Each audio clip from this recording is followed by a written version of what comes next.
The sound of the gray forest. The interior of the Olympic Peninsula in Washington state is defined by its density and a specific type of silence that carries a heavy weight.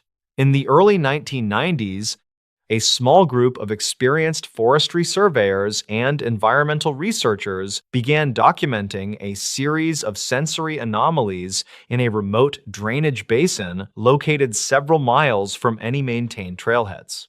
The area was characterized by old-growth cedar and hemlock trees that blocked out a significant portion of the daylight, creating a permanent twilight on the forest floor even during the height of summer.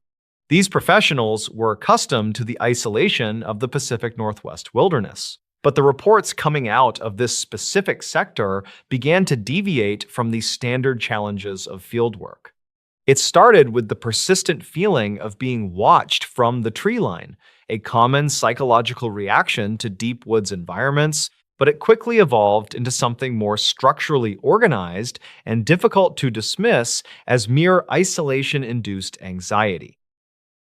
One surveyor, who had spent over a decade mapping remote sections of the Cascades and the Olympics, noted in his logs that the wildlife in the drainage basin seemed to disappear entirely once the sun dipped below the surrounding ridges. Usually, a forest of that size and health would be loud with the sounds of nocturnal insects, owls, and small mammals. Instead, the team described a vacuum of sound that felt unnatural. When they spoke to one another, their voices did not seem to carry. The sound would drop off just a few feet away from the speaker, as if the air itself was too thick to transmit vibrations. This acoustic dead zone became the primary focus of their private discussions at camp, as it interfered with their ability to coordinate their movements across the rugged terrain. They began to refer to the phenomenon as the gray blanket, describing how the fog and the silence seemed to work together to isolate each individual even when they were within sight of their colleagues. By the third week of the expedition, the reported experiences shifted from passive environmental oddities to active sensory disturbances. Multiple members of the team began reporting the sound of heavy, rhythmic breathing that seemed to originate from directly behind them. Whenever they turned to identify the source, there was nothing but the swaying branches of the hemlocks. This was not the quick, frantic breathing of a startled animal, but a slow, methodical respiration that matched the pace of a large lung capacity. One researcher recorded in his field notes that he stopped walking to tie his boot and heard the breathing stop exactly 2 seconds after he did. When he resumed his pace, the sound resumed. He tested this several times, finding that the auditory mimicry was nearly perfect, but always slightly delayed, suggesting a conscious attempt to mirror his movements rather than a natural echo or an environmental fluke. The psychological strain on the crew became evident as the days progressed. They were not dealing with a threat they could see or a predator they could track. There were no tracks left in the soft moss, no broken branches, and no hair caught on the bark of the trees. The terrain remained undisturbed, yet the sensation of a physical presence was so overwhelming that several team members refused to leave the immediate perimeter of the base camp alone. They began to experience a shared perception of a tall, thin silhouette that would stand at the edge of their lantern light at night. This figure never moved or made a sound. It was described as being slightly darker than the surrounding night, a void in the shape of a human that lacked any discernible features. When they shone their high-powered flashlights toward the spot where they saw the shape, the beams would cut through the mist and reveal nothing but empty space between the trees. As the team moved deeper into the basin to complete their surveys, the time distortion began. This is a phenomenon often reported in high-strung survival situations, but the consistency among the different team members was what made this case stand out in local regional records. On one particular Tuesday, 2 surveyors left camp at 7 in the morning to mark a boundary line less than half a mile away. They estimated the task would take 2 hours at most. According to their watches and their internal sense of time, they performed the work and returned to camp in what felt like the expected duration. However, when they arrived back at the base, they found their colleagues in a state of panic. It was nearly 4 in the afternoon. The two men had been gone for 9 hours, but they had no memory of the missing 7 hours. They had not eaten their packed lunches, and they did not feel particularly hungry or tired, yet the sun was already beginning to set behind the western peaks. The lack of physical evidence was perhaps the most disturbing aspect for the researchers. They were trained to look at the world through a lens of data and tangible proof. They set up motion-activated cameras around the camp to catch whatever was stalking them. When they checked the film later, the cameras had been triggered dozens of times throughout the night. Every single frame was blank, showing only the empty forest floor or the trunks of the trees. There was no technical malfunction found with the equipment. It appeared as though something was triggering the sensors but remained invisible to the camera lens. This led to a theory among the crew that the phenomenon was not a biological entity at all, but some kind of localized electromagnetic or atmospheric anomaly that was playing tricks on their nervous systems and their electronic gear. One evening, the entire group experienced a collective auditory event that ended their desire to remain in the basin. They were sitting around a small stove, trying to maintain a sense of normalcy, when a sound like a heavy metallic lid being slammed shut echoed through the valley. It was followed by a series of vocalizations that sounded like human speech played backward and at half speed. The sounds did not come from a single direction. They seemed to vibrate through the ground beneath their feet. The team described the feeling as a low-frequency hum that made their teeth ache and caused a deep sense of dread in their chests. It lasted for approximately 3 minutes before cutting off abruptly, leaving them in that same heavy, suffocating silence they had grown to fear. There was no wind that night, and there were no industrial operations or low-flying aircraft within 50 miles of their location. The following morning, the decision was made to break camp and head back to the trailhead early. The retreat was marked by a sense of urgency that bordered on panic. As they packed their gear, they found that several items had been moved. Their heavy sample bags, which had been neatly stacked the night before, were now scattered in a wide circle around the campsite. Nothing was missing and nothing was damaged, but the bags had been relocated with a precision that seemed intentional. The heaviest bags weighed over 60 pounds, and moving them would have required significant effort, yet no one had heard a sound during the night. The moss on the ground where the bags had been dragged showed no signs of disturbance, as if they had been lifted and placed down rather than pulled across the surface. During the hike out, the lead surveyor reported seeing a man standing in a thicket of ferns about 50 yards off the trail. The man was dressed in clothing that appeared to be from the 1920s, consisting of a heavy wool coat and a wide-brimmed hat. He was standing perfectly still, looking away from the trail. The surveyor called out to him, thinking it might be a lost hiker or a local resident, but the man did not respond. When the surveyor stepped off the trail to get a closer look, the figure seemed to dissolve into the shadows of the trees. It didn't run or hide, it simply ceased to be visible as the light shifted. The rest of the team, who were only a few paces behind, saw nothing but the ferns. This incident further cemented the idea that the environment itself was projecting images or memories that had no place in the present moment. When the group finally reached the trailhead and returned to their office in the city, they found it difficult to translate their experiences into an official report. How does a professional researcher explain that they were intimidated by a silence that felt like a physical weight, or that they lost 7 hours of their lives while walking a few hundred yards? The official documentation of the survey noted the geographic data and the soil samples they managed to collect, but the personal journals of the men involved told a much different story. They spoke of a place where the laws of physics and the boundaries of human perception seemed to blur. They spoke of a forest that felt less like a collection of trees and more like a single, massive consciousness that was aware of their presence and was slowly trying to incorporate them into its own distorted sense of time. In the years following the expedition, several members of the team returned to the Olympic Peninsula, but none of them would go back to that specific drainage basin. Local records from the area reveal a history of similar reports dating back to the late 19th century. Loggers in the 1890s wrote about the whistling trees that would sound like human voices calling out names in the dark. Native American oral traditions also warned of certain valleys in the interior that were avoided because they were considered places where the veil between the world of the living and the world of the unseen was dangerously thin.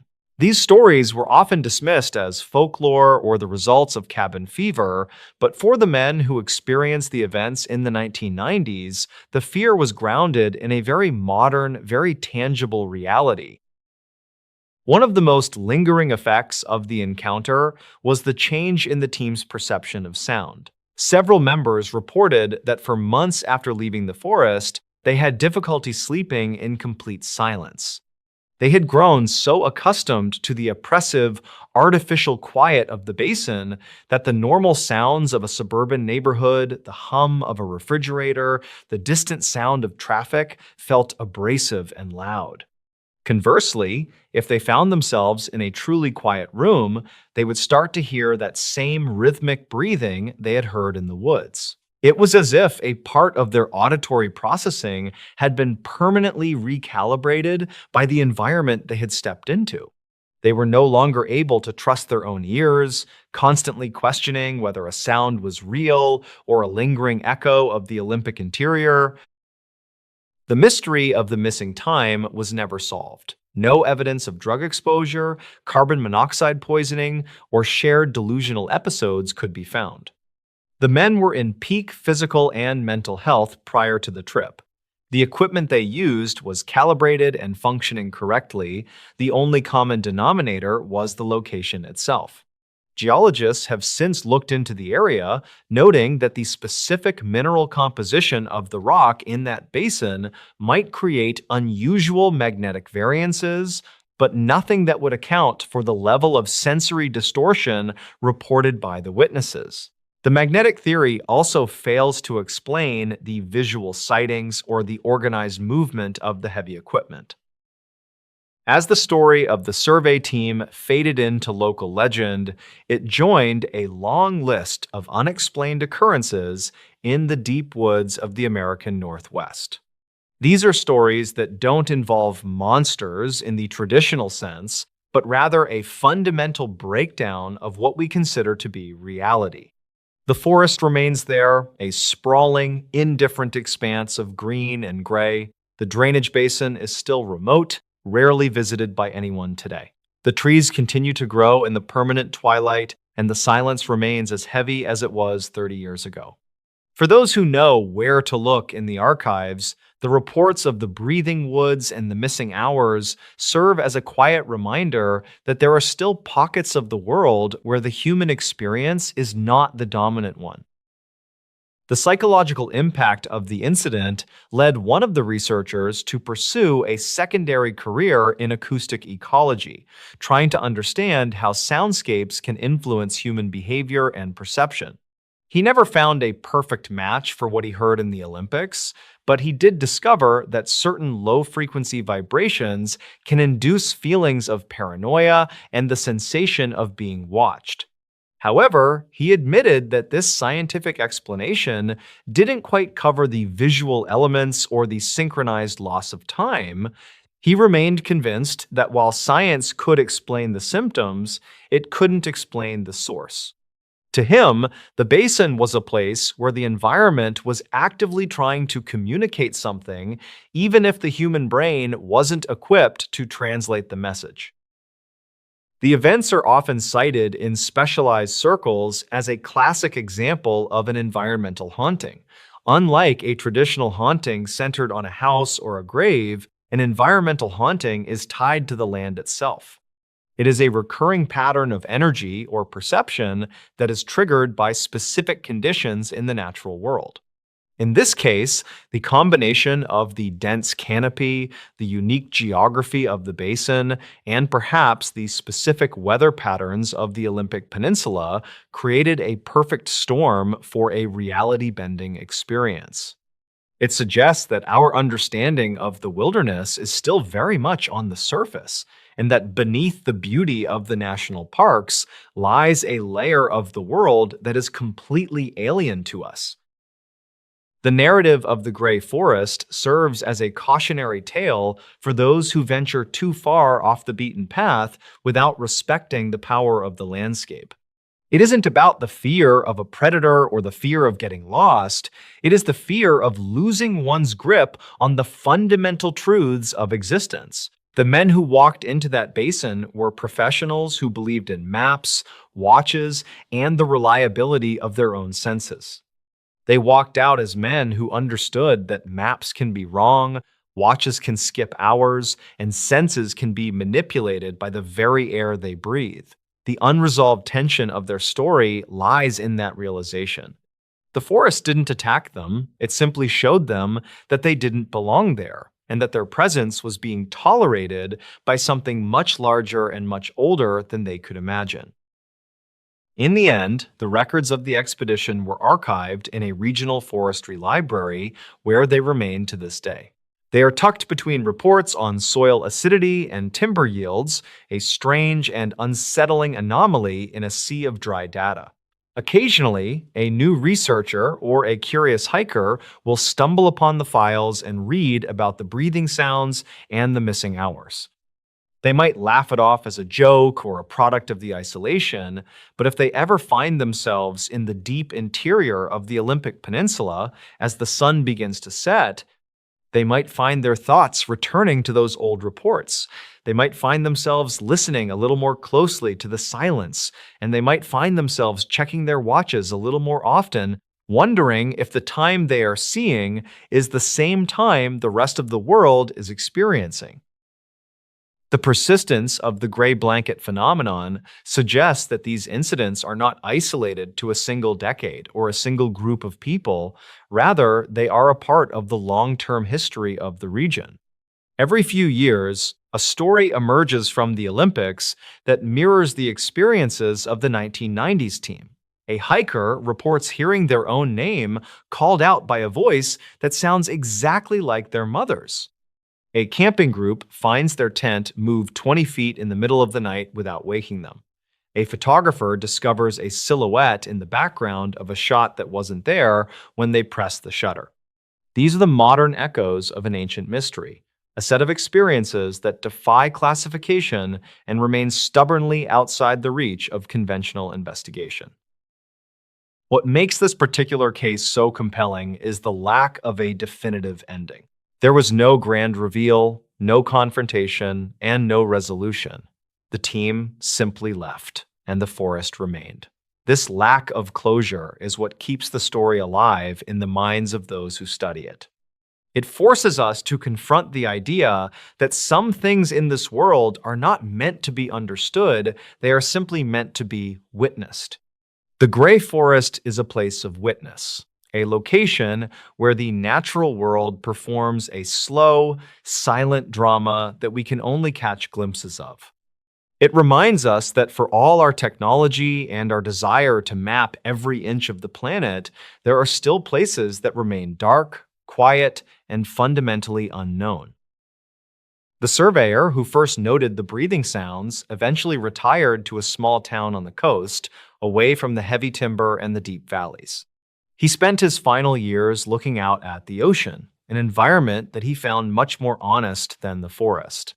The ocean was dangerous, yes, but its dangers were visible and its sounds were consistent. It didn't mimic you, and it didn't steal your time. He rarely spoke about the 1990s expedition, but when he did, he always mentioned the same thing. He didn't care about what the thing in the woods was. He only cared that he had gotten out before the forest decided he was a part of it. His story, like the stories of the others, remains a testament to the unsettling power of the American wilderness and the thin line between reality and the unexplained. The geography of the Olympic Peninsula continues to shift as the years go by. New growth covers old trails, and landslides alter the shape of the valleys. The drainage basin where the events took place may look different today, but the core of the environment remains the same. It is a place of extreme moisture, extreme density, and extreme isolation. Those who study the area from a distance suggest that the specific combination of environmental factors there might never be fully replicated elsewhere, making it a unique laboratory for the strange. But for those who have been there, it is not a laboratory. It is a place where the air feels like a physical presence and where the silence has a heartbeat of its own. One detail that often gets overlooked in the archival reports is the state of the team's equipment months later. Several of the electronic devices that were used during the survey, handheld radios and GPS units, began to fail in strange ways. The radios would occasionally pick up low-frequency signals that sounded like heavy breathing even when they were turned off and the batteries were removed. The GPS units would sometimes display coordinates that didn't correspond to any location on Earth, showing the devices to be thousands of miles away or in the middle of the ocean. These technical glitches were dismissed as hardware degradation due to the moisture of the rainforest, but for the team members, it was a lingering reminder of the distorted reality they had inhabited. It was as if the equipment had been infected by the basin's logic, unable to function correctly in the normal world ever again. The legacy of the incident is found in the quiet conversations between park rangers and longtime residents of the peninsula. They know which areas to avoid during certain times of the year. They know that when the fog rolls in a certain way and the wind dies down completely, it's time to head back to the lowlands. They don't call it paranormal, and they don't call it a haunting. They just call it the way the woods are. This acceptance of the unexplained is a hallmark of the region, a recognition that the natural world has its own rules and its own moods. The story of the 1990s survey team is just one chapter in a much larger book of the Olympic interior, a book that is still being written by anyone brave or foolish enough to wander into the silence of the gray forest. As we look back on the timeline of these events, the escalation is clear. It began with a feeling, moved to a sound, transitioned into a distortion of time, and ended with a physical manipulation of the environment.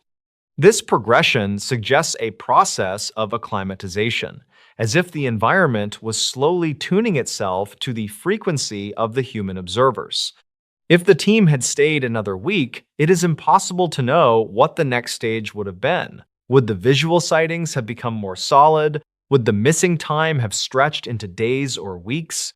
The decision to leave was not just a matter of comfort, it was a matter of self-preservation. They left because they realized they were losing the ability to distinguish between what was happening around them and what was happening within them. The final report from the lead researcher concluded with a surprisingly candid remark for a government document. He wrote that while the mission was a success in terms of data collection, he recommended that the specific sector be designated as a restricted area for future research. He didn't provide a scientific justification for this, but simply stated that the psychological toll on personnel was too high to justify further exploration. The recommendation was never officially adopted, but the sector remains largely ignored by the Forestry Service to this day. It is a place that has been effectively erased from the map by a consensus of silence.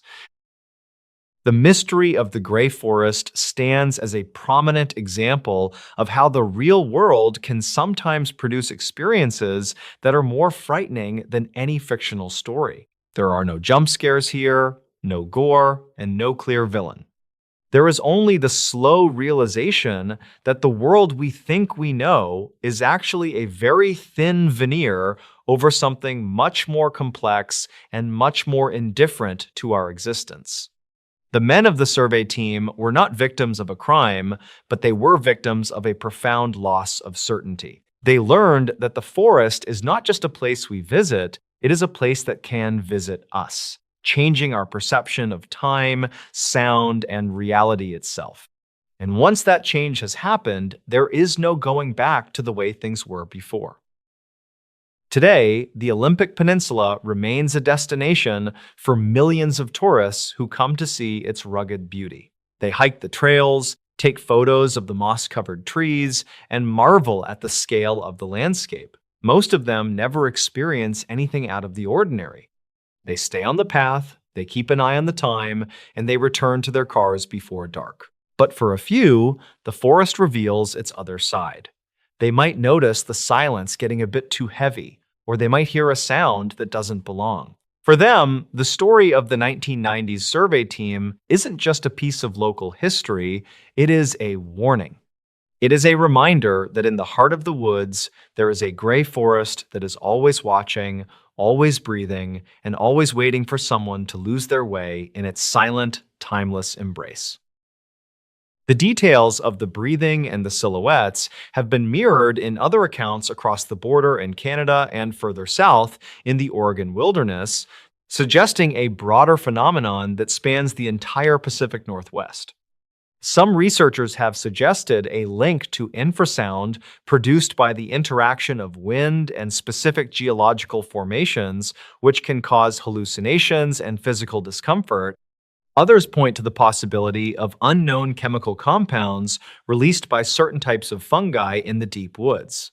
While these theories provide a comforting layer of scientific possibility, they fail to account for the shared nature of the experiences. When 5 different people see the same shadow and hear the same sound at the same time, the explanation must account for more than just an individual's brain chemistry.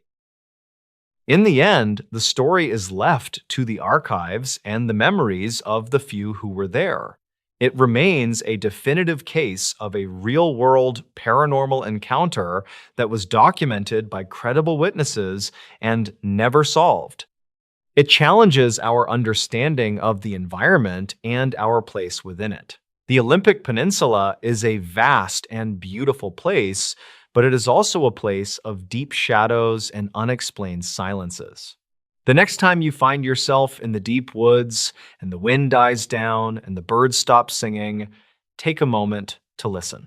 You might just hear the rhythmic breathing of the forest itself, reminding you that you are just a guest in a world that doesn't always play by your rules.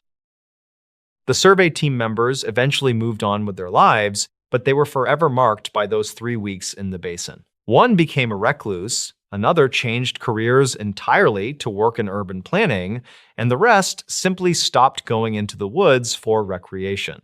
The bond they formed was one of shared trauma and mutual understanding, a silent agreement never to fully explain what they felt during those missing hours. They knew that words would only diminish the reality of the experience. They had touched something that wasn't meant to be touched, and they had seen a side of the world that most people are lucky enough to never encounter. Their legacy is a reminder that the greatest horrors are often those that cannot be seen, but only felt in the weight of the air and the stillness of the trees.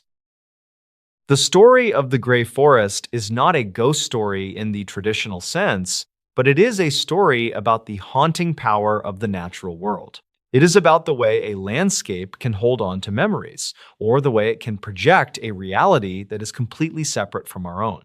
It is about the fragility of the human mind when faced with something it cannot categorize. As long as there are remote places on this earth, there will be stories like this. Stories of people who went into the wild and came back, changed not by what they saw, but by what they couldn't see.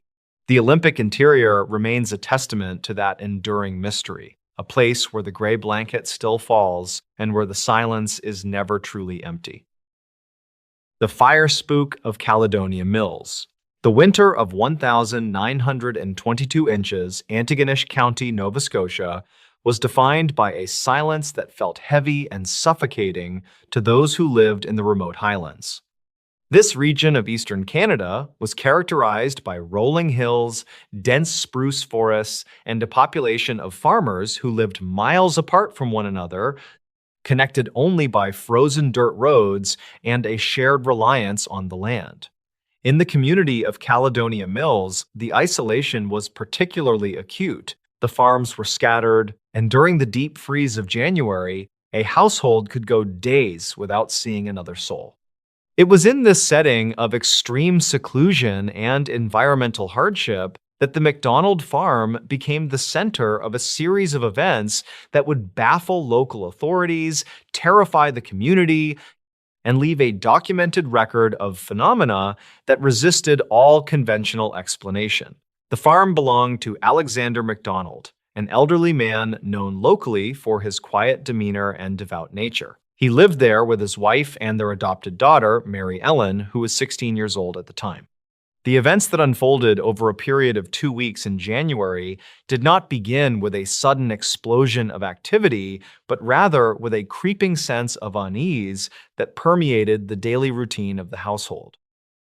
The initial disturbances were subtle enough that the family questioned their own perceptions. It began with sounds that had no discernible source. In the quiet of the evening, when the wind was still and the only noise should have been the settling of the timber frame, the family reported hearing heavy footsteps pacing in the empty attic above them. Alexander, a man accustomed to the natural sounds of an old house, initially dismissed these noises as the groaning of wood under the stress of the dropping temperatures. However, the sounds grew more distinct and rhythmic, mimicking the gait of a grown man walking with purpose across the floorboards. Checks of the attic revealed nothing but dust and stored belongings, undisturbed and cold. This auditory phenomenon persisted for several nights, creating an atmosphere of tension in the home, but it was merely a precursor to the physical manifestations that would soon disrupt their lives entirely. The shift from sound to physical displacement occurred rapidly. Objects in the kitchen, specifically heavy iron pots and ceramic dishes, began to move without human intervention. These were not the subtle shifts caused by vibration, but significant relocations where items were found on the floor or on different surfaces than where they had been placed moments before. The escalation to the most dangerous and well-documented phase of the haunting began on a Saturday morning in mid-January. The family was engaged in their morning chores when the smell of smoke drifted through the main hallway. In a wooden farmhouse heated by wood stoves and lit by kerosene lamps, fire was a constant and terrifying threat, and the family reacted with immediate panic. They searched the house frantically, expecting to find a chimney fire or a dropped ember. Instead, they discovered small, isolated flames erupting in locations that defied the laws of physics and combustion. The first fire was found on a piece of wallpaper in the unused parlor. There was no stove in the room, no lamp had been lit, and no one had entered the space for hours. The fire was small, consuming the paper in a slow, deliberate burn that seemed to lack a clear ignition source. Alexander extinguished it with his hands, leaving a scorched patch on the wall. Before the family could process what had happened, a second cry of alarm came from the kitchen. In the kitchen, a dish towel that had been hanging on a rack, damp from recent use, had burst into flames. The fire was bright and hot, consuming the fabric rapidly despite its moisture. There was no spark, no nearby flame, and no chemical accelerant present. The family beat the flames out, leaving the room filled with the acrid smell of burnt cotton. This marked the beginning of a siege that would last for nearly 2 weeks. The fires were not random accidents, but appeared to be intelligent, targeting specific flammable materials in a way that suggested a deliberate intent to harass and terrify. Throughout that first day, the McDonalds extinguished over a dozen separate fires. They occurred in curtains, in piles of clothing, and even in the wood of the walls themselves. The most disturbing aspect was the lack of heat radiating from the start of the combustion. Witnesses later described the fires as springing into existence, fully formed, often in corners of the room where no person was standing. The family, exhausted and fearful, set up a rotation to watch the rooms, but the fires seemed to anticipate their movements, breaking out in rooms the moment they were vacated. Word of the disturbances traveled slowly due to the weather and the isolation, but eventually neighbors were summoned to help. The arrival of outside witnesses provided the first objective corroboration of the events. Neighbors who came to assist the McDonalds found themselves thrust into a chaotic environment where the laws of nature seemed suspended. One neighbor, a man named McGillivray, reported standing in the center of the kitchen and watching as a blue flame materialized on the surface of a wooden table. He described it as a flash of light followed instantly by combustion. There was no sound of a match being struck, and no one was close enough to the table to have set it. This testimony was crucial because it removed the possibility that the family was hallucinating or that the fires were the result of a single person's sleight of hand. The witnesses were diligent, sober farmers who were skeptical by nature, yet they found themselves fighting a phenomenon they could not explain. They formed bucket brigades, keeping water and sand ready in every room, turning the farmhouse into a fortress against an invisible arsonist. As the days passed, the nature of the phenomena grew more aggressive and bizarre. The fires began to occur in places that were technically impossible. A basket of wet laundry, freshly pulled from the wash basin and heavy with water, was found smoldering in the corner of the pantry. When the neighbors rushed to put it out, they found that the clothes inside were burning with a fierce intensity, despite being soaked. In another instance, a fire broke out inside a closed dresser drawer. The smoke seeping from the cracks was the only warning. When Alexander pulled the drawer open, flames shot up from a stack of folded linens. The fire had started in the center of the stack, shielded from the air, and had burned outward. This internal combustion terrified the witnesses, as it implied that no place in the house was safe. The psychological toll on Alexander MacDonald was visible to everyone. He was a man watching his life's work and his sanctuary being dismantled by a force he could not fight. He stopped sleeping, spending his nights patrolling the hallways with a lantern, his eyes scanning the shadows for the next spark. The phenomena were not limited to the house. The barn, a critical structure for the survival of the farm's livestock during the winter, became a secondary theater for the disturbances. Alexander reported that the cattle were behaving erratically, often found trembling and refusing to enter their stalls. Upon investigation, he discovered that the tails of the cows and horses had been braided together in intricate knots. These were not simple tangles caused by movement, but complex weaves that would have taken a human hand considerable time to execute. The animals were skittish, reacting to unseen stimuli, often kicking at the empty air or bolting against the wooden enclosures. In one instance, a heavy weaving loom stored in an outbuilding was found dismantled, its heavy wooden beams scattered across the floor. The force required to take apart the loom was significant, yet no noise had been heard from the building. These events outside the main house suggested that the presence was not bound to the interior walls, but was attached to the property or the family itself. The intensity of the fires drew the attention of the broader region, and soon, reports began to appear in local newspapers. These reports attracted the curious and the skeptical, including a local journalist named Harold Whidden. Whidden arrived at the farm expecting to expose a hoax or identify a natural cause, such as a chemical leak or faulty wiring.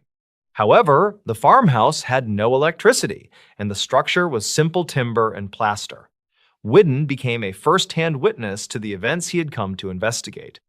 During his time at the house, he observed the spontaneous ignition of a window shade. He was standing only a few feet away, talking to Alexander, when the fabric simply dissolved into flame. He noted in his accounts that he had a clear view of everyone in the room and that no one had moved toward the window. The fire was extinguished quickly, but the impression it left on the journalist was profound. He wrote of the palpable tension in the house, a sense of heavy anticipation that preceded each event, described by the family as a change in the air pressure or a sudden drop in temperature. Suspicions inevitably turned toward the members of the household, as is common in such cases. Mary Ellen, the adopted daughter, became a focal point for those looking for a human agent. It was noted that she was often present in the house when the fires started, though rarely in the immediate vicinity of the flames. In the theory of poltergeist phenomena, adolescents are often cited as unwitting epicenters for the activity, sometimes referred to as agents of recurrent spontaneous psychokinesis. However, in Caledonia Mills, the timeline and logistics made it difficult to pin the blame solely on the girl. Witnesses reported fires starting in the attic while Mary Ellen was in the kitchen or in the barn while she was under observation in the parlor. During one vigil, she was seated between two neighbors, her hands visible, when a fire erupted in a bedroom on the floor above. The sound of the flames crackling was heard before the smoke was seen, and the men rushed upstairs to find the bedclothes ablaze. Mary Ellen had not moved from her chair.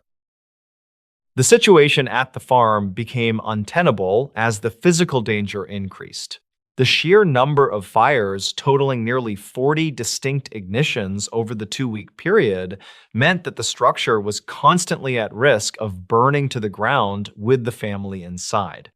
The exhaustion of the family and the volunteers reached a breaking point. Alexander MacDonald, a man of deep faith, eventually sought the assistance of the clergy, but the interventions offered little relief. The fires continued with relentless consistency. One particularly harrowing evening saw 5 separate fires break out within an hour. One started on a bookshelf, burning through a stack of almanacs. Another started in a pile of kindling by the stove, which was expected. But a third started in the very clothes Alexander was wearing. He felt a sudden heat on his back and realized his coat was smoldering. He tore the garment off and threw it into the snow, where it continued to smoke. This direct assault on his person broke his resolve. He felt that the entity, whatever it was no longer just targeting the house, but was turning its aggression toward him. The decision was made to abandon the farm. It was a choice made out of desperation and the primal instinct for survival. In the depth of winter, leaving a homestead was a significant undertaking, but the family felt they had no alternative. They packed what essentials they could carry, fearing that anything they took might carry the infection of the haunting with it. They moved into a neighbor's home temporarily, leaving the MacDonald farmhouse standing dark and empty in the snow. Interestingly, once the family vacated the premises, the fires ceased. The house did not burn down in their absence. It stood silent, the scorched walls and water-damaged floors, the only evidence of the chaos that had ensued. This cessation of activity upon their departure strongly suggested that the phenomenon was linked to the presence of the family rather than the location itself, yet the house retained a reputation of malevolence that kept locals away for years. Following the abandonment, the case attracted the attention of Dr. Plass, Walter Franklin Prince, a renowned researcher from the American Society for Psychical Research. Prince was a meticulous investigator who had handled high-profile cases across North America. He traveled to Nova Scotia to interview the witnesses and examine the site. His investigation was thorough. He collected sworn affidavits from the neighbors who had put out the fires, from the journalist Whidden, and from the MacDonald family. Prince examined the burn marks, noting their peculiar patterns and the lack of accelerants. He famously concluded that the case was one of the very best authenticated cases of poltergeist phenomena on record. His report highlighted the impossibility of human agency in many of the specific incidents, particularly those where multiple independent witnesses had eyes on all family members when fires erupted in distant rooms. Prince's involvement lent a degree of historical weight to the case, preserving the details in the archives of psychical research, yet he could offer no definitive explanation for the source of the energy. The aftermath of the haunting left the MacDonald family fractured. They never returned to live in the farmhouse at Caledonia Mills. The stigma of the event followed them, and the community viewed them with a mixture of pity and suspicion. Mary Ellen, in particular, lived under the shadow of the events. While never charged with any crime, police and fire officials could find no evidence of arson and no means by which she could have set the fires. She was often whispered about as the fire starter or the witch of Caledonia Mills. The psychological impact on a young woman in a rural, superstitious community was severe. She was subjected to scrutiny that lasted for the rest of her life. The farm itself eventually fell into ruin.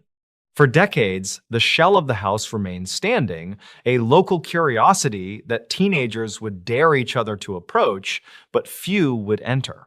The scorched wallpaper and the charred floorboards remained as silent testaments to the weeks in January 1922 when the laws of thermodynamics seemed to unravel. One of the most enduring mysteries of the case was the specific nature of the blue flash described by the neighbor McGillivray. This detail appears in multiple accounts and aligns with other historical reports of poltergeist activity where witnesses describe luminous phenomena preceding physical disturbances. In the context of 1922 rural Canada, there was no technology available to the McDonalds that could produce such an effect. Flashlights were primitive, and electrical grids did not reach their farm. The blue light suggests an ionization of the air or a plasma-like discharge, concepts that were alien to the farmers who witnessed them. They lacked the vocabulary to describe what they were seeing, often resorting to terms like spirit lights or hellfire. This specific detail lends credibility to the account because it is a bizarre, specific observation that an uneducated farmer would be unlikely to invent when trying to describe a simple fire. The Caledonia Mills case remains one of the most significant yet overlooked episodes in Canadian paranormal history. It lacks the cinematic narrative of a haunted house where ghosts appear in mirrors or voices scream in the night. Instead, it was a haunting of physics, of heat, displacement, and silence. It was a terrifying ordeal of survival against an element that turned against the residents. The fire, usually the farmer's friend against the bitter cold, became the predator. The image of the family and their neighbors standing in the freezing snow, watching smoke curl from the eaves of a house that was trying to destroy itself from the inside, captures the essence of the horror. It was a violation of the domestic sanctuary, an intrusion that offered no communication, no demands, and no resolution. Attempts to debunk the story have always hit the wall of the sheer number of witnesses. To dismiss the Caledonia Mills fires as a hoax requires one to believe that a quiet, elderly religious couple and their young daughter conspired to destroy their own home and livelihood in the middle of winter, and that they managed to fool dozens of their neighbors, the local police, and a cynical journalist while doing so. It requires assuming that they could set fires inside closed drawers and wet laundry without being detected by people standing inches away. The logistical complexity of faking such a phenomenon, particularly the simultaneous fires in different rooms, argues against the hoax theory. Furthermore, the family gained nothing from the events. They lost their home, their standing in the community, and their peace of mind. There was no financial gain, no book deal, and no fame sought. They simply fled to survive. The final records of the incident are kept in the archives of the Historical Societies of Nova Scotia and the files of the psychical research organizations that took an interest. They tell the story of a battle fought in a farmhouse kitchen with buckets of water and sand against an enemy that could not be seen or touched. The timeline of the events shows a clear beginning, a violent escalation, and an abrupt end that coincided with the family's departure.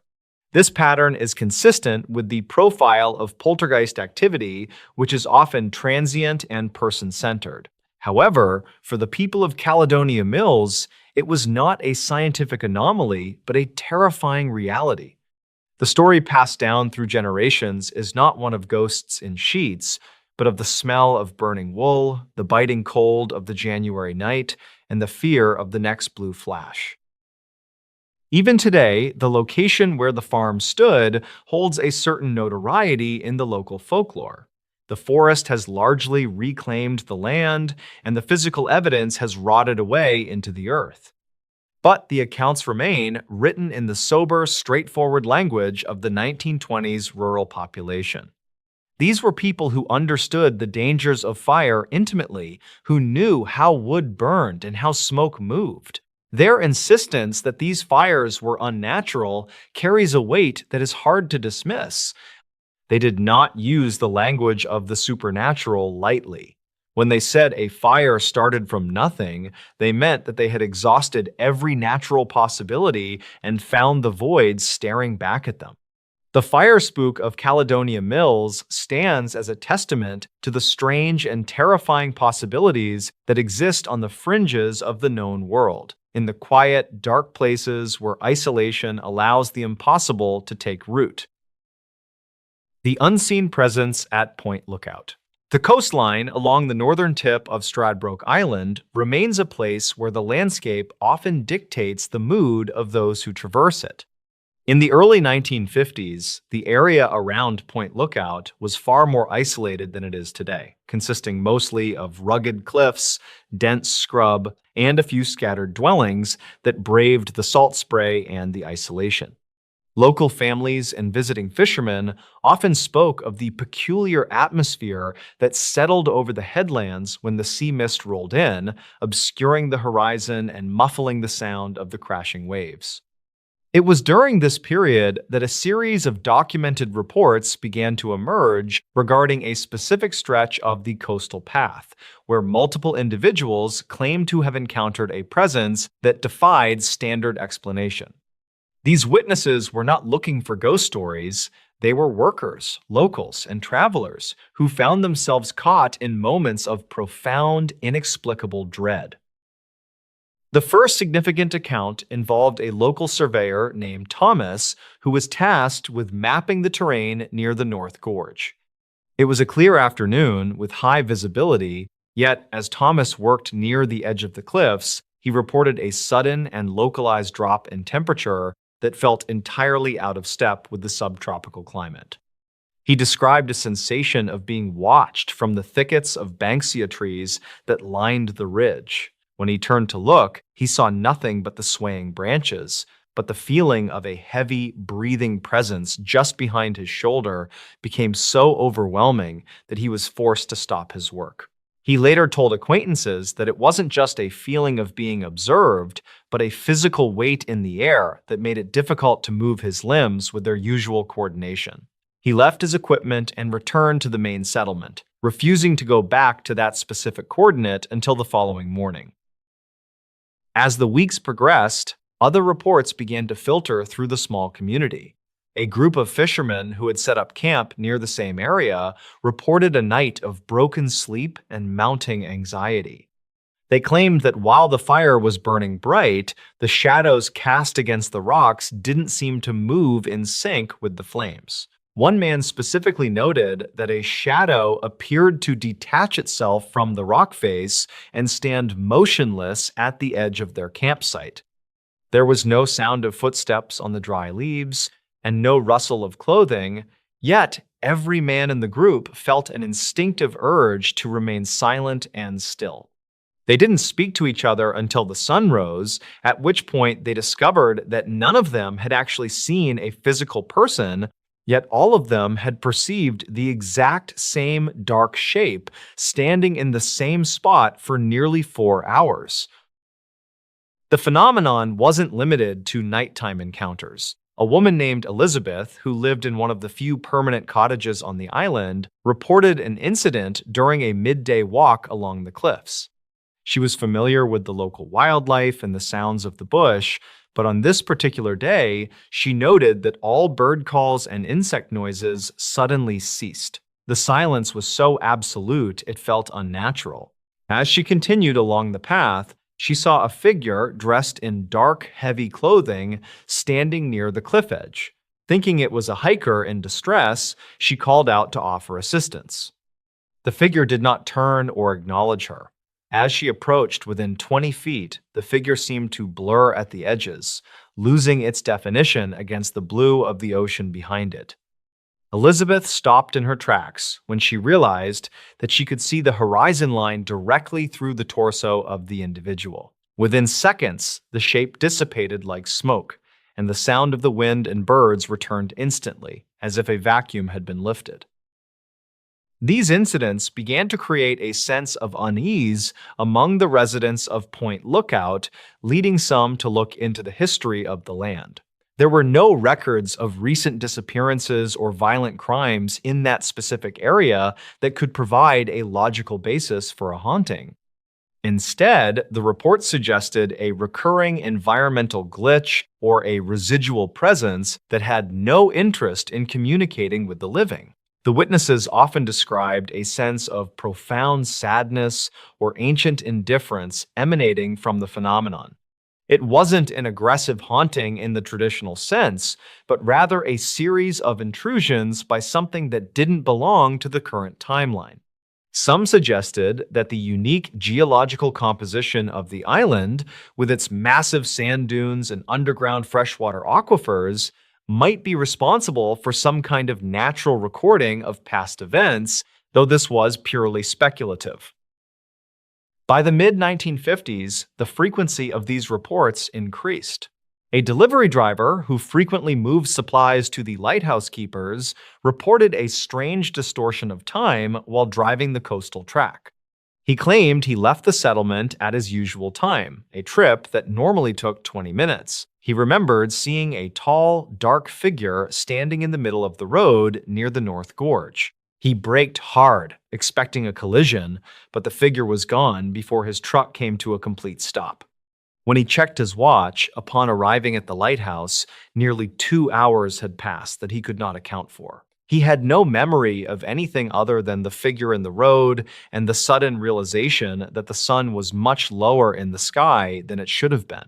His fuel gauge also showed significantly less petrol than it should have for such a short journey, suggesting the vehicle had been idling or driving for a much longer duration.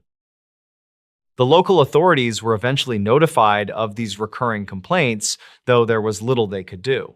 Without a crime or a missing person, the reports were filed away as curiosities or the result of heat exhaustion and isolation.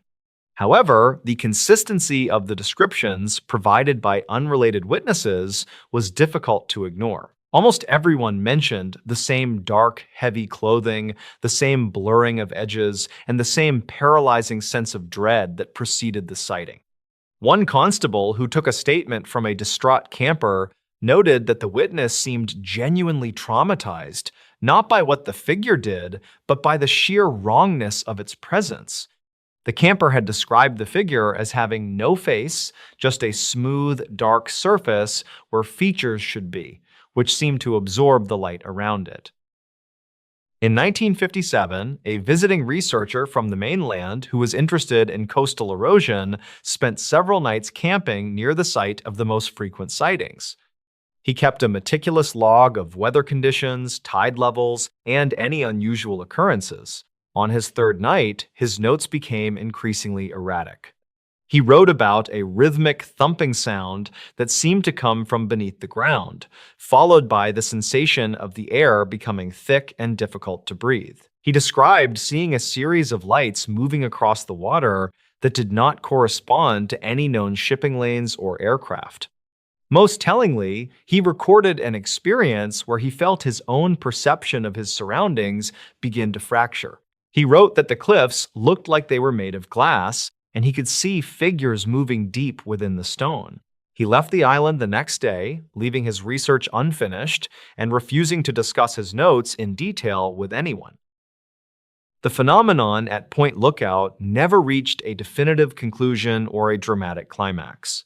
Instead, as the island became more developed and the population grew, the sightings began to taper off.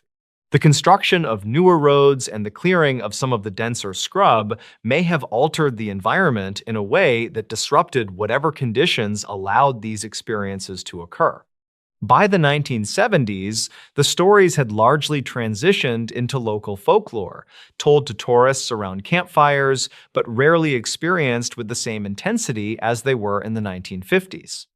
The dense, oppressive atmosphere that once defined the North Gorge seemed to lift, or perhaps the modern world simply became too loud for the subtle distortions to be noticed. There are still those who walk the coastal paths today and claim to feel a sudden, inexplicable chill or a sense of being followed when no one else is around. Some photographers have reported strange artifacts in their digital images, dark blurs or shadows that don't align with the light sources, but these are easily dismissed as lens flares or technical errors. The original witnesses, many of whom have since passed away, remained steadfast in their accounts until the end. They didn't look for fame or money, they were simply people who encountered something that sat outside the boundaries of their everyday lives. They spoke of a point lookout that was older and more mysterious than the tourist destination it eventually became, a place where the veil between the known and the unknown was thin enough to let something through. One of the last well-documented accounts from the original era came from a retired schoolteacher who had lived on the island for 30 years. She described an evening in the late 1960s when she was sitting on her porch overlooking the sea. She watched as a dark figure walked out from the trees and proceeded to walk straight off the edge of the cliff. She ran to the edge, expecting to see a body on the rocks below, but the beach was empty and there was no sign of any disturbance in the water. There were no footprints in the sand, despite the tide being out. She noted that the most disturbing part wasn't the fall, but the way the figure moved. It didn't have the gait of a human, but rather moved with a mechanical, sliding motion that suggested it wasn't interacting with the gravity of the earth in a normal way. The mystery of the Point Lookout presence remains one of the most compelling examples of a localized, non-criminal paranormal event. It lacks the hallmarks of a staged hoax, as the witnesses were diverse and had nothing to gain from their stories. The lack of a clear backstory or a specific ghost with a name and a grievance makes it even more unsettling. It suggests that there are places in the world where the environment itself holds on to something we don't understand, or where time doesn't always flow in a straight line. The incidents were never linked to any cult activity, pranksters, or natural gas leaks that could cause hallucinations. They were simply moments of high-tension reality that left those involved forever changed in their perception of the world. The archival records of these events serve as a reminder that the world is often stranger than we give it credit for. While we look for logical explanations for every shadow and every chill, some things remain stubbornly outside the reach of science and reason. The people who stood on those cliffs in the 1950s and saw the faceless figures or felt the missing hours didn't care about theories. They only knew that they had touched something that felt fundamentally alien to the human experience. The landscape of Stradbroke Island continues to shift with the wind and the waves, but the memory of those encounters stays locked in the old reports and the stories told by those who remember the silence of the North Gorge. Even in the present day, researchers of the unexplained occasionally visit the island, hoping to catch a glimpse of what the early residents described. They bring sensors and cameras, looking for electromagnetic fluctuations or temperature spikes. While they sometimes find minor anomalies, nothing has ever matched the sheer scale and frequency of the mid-century sightings. It is as if the phenomenon had a lifespan of its own, or perhaps it only manifests when the conditions of human isolation and natural wildness are perfectly balanced. The modern amenities of the island may have acted as a form of grounding, pushing the unexplained back into the deeper, unreachable parts of the scrub. If you talk to the older generations who still reside in the area, they might point to a specific bend in the path or a particular rock formation where the air still feels a little too heavy. They won't tell you it is haunted by a person, but they might tell you that the land there has a memory that hasn't quite faded. They describe it as a ripple in water that takes a long time to settle. The feeling of being watched, the sudden silence of the birds, and the distortion of the light remain the primary indicators of this lingering residue. It is a haunting of place, not of person, where the horror comes from the realization that we are not always the primary inhabitants of the spaces we occupy. The legacy of these events is a quiet one. There are no plaques or markers indicating where the most famous sightings occurred. The island is content to let its secrets be buried under layers of sand and time. Yet, for those who have read the old testimonies or heard the first-hand accounts, the cliffs of Point Lookout will always carry a different weight. They represent a window into a period where the unexplained was a part of daily life for a few unfortunate witnesses, a time when the darkness at the edge of the campsite was something to be respected and feared. The faceless figure of the 1950s remains one of Australia's most enduring and least understood mysteries, a silent sentinel in the history of the island's rugged coast. As the sun sets over the Pacific, casting long shadows across the North Gorge, it is easy to see how the mind might play tricks. But for Thomas the surveyor, Elizabeth the resident, and the unnamed campers of the 1950s, it wasn't a trick. It was a physical, palpable reality that challenged their understanding of the natural world. They lived through a series of events that lacked a climax or a resolution, which in many ways is more disturbing than a story with an ending. The unresolved nature of the Point Lookout incidents ensures that the phenomenon remains a subject of quiet fascination, a reminder that some things in this world are meant to remain unexplained, existing in the periphery of our vision and the gaps in our records. The sheer volume of consistent data from that era suggests that whatever was happening at Point Lookout was a sustained event. It wasn't a one-off sighting or a localized legend. It was a decade of high-frequency anomalies that centered on a very specific geographical coordinate. Whether it was a rift in time, a sensory echo of a past event, or something entirely outside our current classification of the paranormal, its impact on the local culture was profound. It shaped the way people interacted with the landscape, instilling a sense of caution that persists in the way locals talk about the cliffs after dark. They don't talk about ghosts, they talk about the atmosphere, the weight, and the silence. Ultimately, the story of Point Lookout is a story about the limits of human perception. We are built to recognize patterns and find causes, but the witnesses on Stradbroke Island found neither. They were left with nothing but the memory of a shadow that didn't move right and a silence that felt like a scream. The events remain a significant part of the region's hidden history, a collection of moments where the ordinary world was interrupted by something vast and indifferent.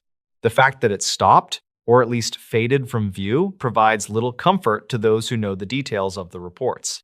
It only leaves the question of when the conditions might become right for the presence to return to the cliffs once more. Today, the North Gorge is a popular spot for whale watching and scenic walks. Thousands of people pass through the area every year, most of them completely unaware of the history of the ground they walk on. They take photos of the same cliffs where Elizabeth saw a man turn to smoke and where Thomas felt a hand on his shoulder in the empty bush. The beauty of the location masks its eerie past, providing a veneer of safety and normalcy.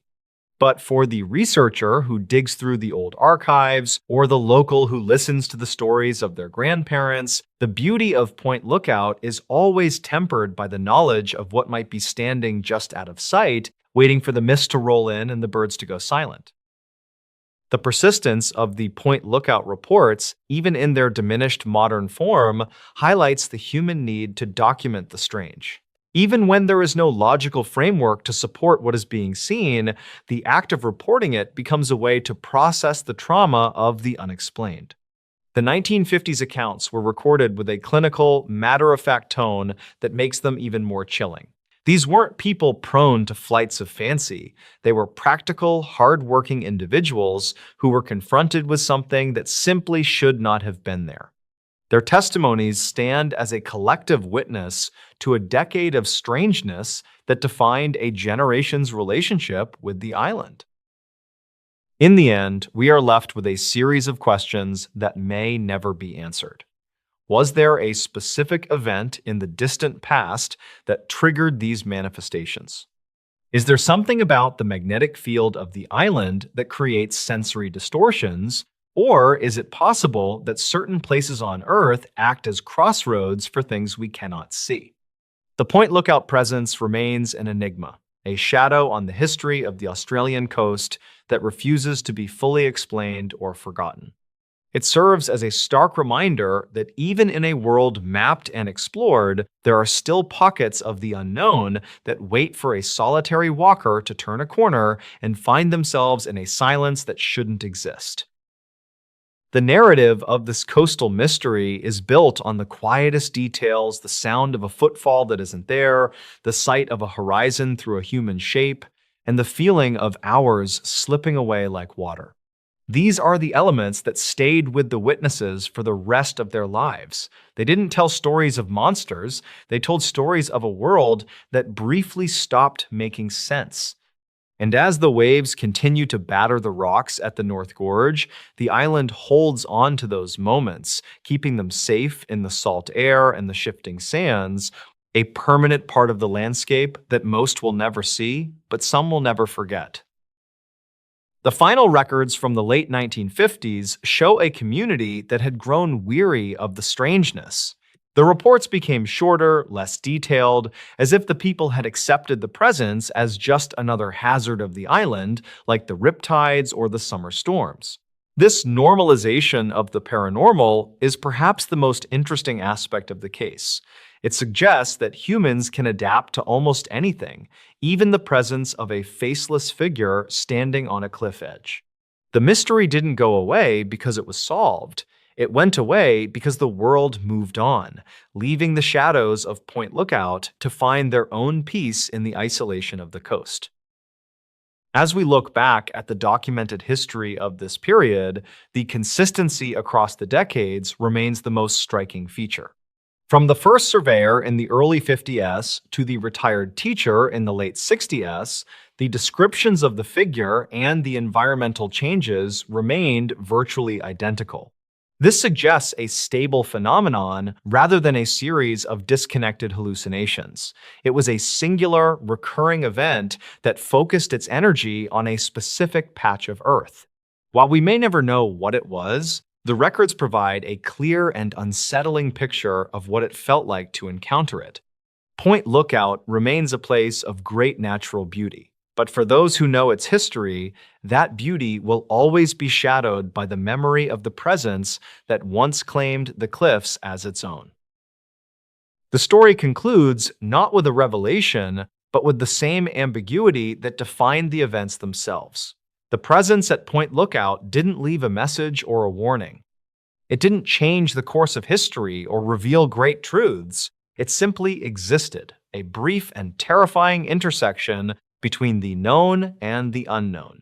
Its legacy is found in the hushed tones of local stories and the yellowing pages of old reports, a reminder that the most disturbing things are often the ones that have no explanation and no purpose, existing simply because the world is far more complex than we can imagine. The island's topography, dominated by its massive sand dunes and the vastness of the Pacific, provides the perfect backdrop for such a lingering mystery. The sand itself is a shifting, ancient medium capable of burying secrets for centuries. Some believe that the very ground at Point Lookout acts as a vessel for these echoes, and that the events of the 1950s were simply a period where the vessel overflowed. Whether that is true or not, the impact on those who experienced it was very real. They walked away from those cliffs with a new understanding of the dark, a sense that the shadows aren't always empty, and that the silence of the bush isn't always peaceful. As the modern era continues to encroach upon the wild spaces of Australia, cases like the Point Lookout presence become even more significant. They represent the last vestiges of a time when the land was still capable of surprising us, of presenting us with something that we couldn't categorize or control. The faceless figure in the dark clothing remains a symbol of that era, a silent, blurring shape on the edge of the world, reminding us to be careful when we call out into the mist because we might not like what doesn't answer back. The archival search for similar incidents along the coast has yielded few results that match the intensity of Point Lookout. Other islands have their legends, and other headlands have their ghost stories, but none possess the same clinical documentation of a recurring, non-criminal environmental disturbance. This uniqueness makes the case a cornerstone of Australian paranormal research, even if it remains out of the mainstream spotlight. It is a local mystery that has stayed local, preserved by the people who live there and the archives that keep their secrets. In closing, the events at Point Lookout during the 1950s stand as a testament to the power of place. The cliffs, the gorge, and the sea created a stage for something that defied the laws of the everyday. The witnesses were the unwilling audience, left to interpret a performance that had no script and no end. Their stories remain as a shadow on the landscape, a chilling reminder that some parts of the world are still governed by rules we haven't learned yet, and that the most frightening things are often the ones that stand perfectly still and say nothing at all. The final analysis of the witness accounts suggests that the dread was the most consistent symptom of the encounter. It was a biological response to an external stimulus that the human brain couldn't process. When the fishermen saw the shadow detach from the rock, or when Elizabeth saw the horizon through a man's chest, their bodies responded with a primal fear that bypassed logic. This fear is what links all the stories together, creating a narrative of a decade-long haunting that left a permanent mark on the psyche of a small island community. The presence may be gone, or it may simply be waiting for the world to become quiet enough for it to be seen again. Would you like me to investigate another lesser-known paranormal incident from the 20th century, perhaps focusing on the survival situations in the Canadian wilderness?